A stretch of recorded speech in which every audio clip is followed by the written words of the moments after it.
Joaquín Sorolla est un peintre espagnol, né à Valence en 1863. Avant de devenir le grand peintre de la lumière méditerranéenne, Sorolla s'inscrit dans une tradition réaliste et sociale, attentive aux drames humains de son époque.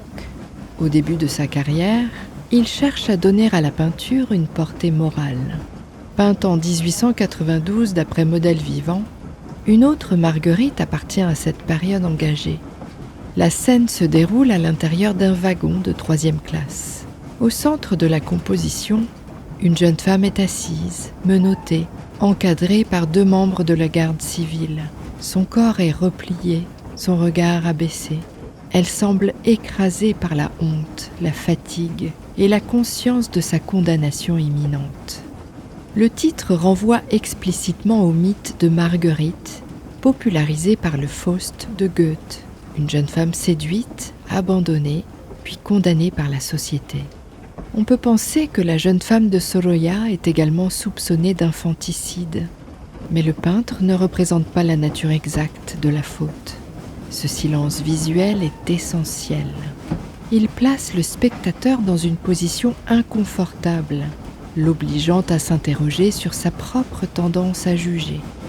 La composition est volontairement resserrée, presque étouffante. Les figures occupent l'essentiel de l'espace, enfermant la femme dans un cadre rigide. La palette est sombre, dominée par les bruns, les noirs et les gris, très éloignée de la peinture lumineuse que Sorolla développera plus tard. La lumière joue cependant un rôle déterminant. Elle entre latéralement par la fenêtre du wagon et éclaire partiellement la femme, attirant le regard vers elle. Cette lumière n'adoucit pas la scène.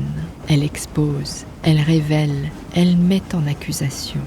Les historiens de l'art s'accordent à voir dans une autre Marguerite une critique sévère de l'hypocrisie sociale et du sort réservé aux femmes les plus vulnérables.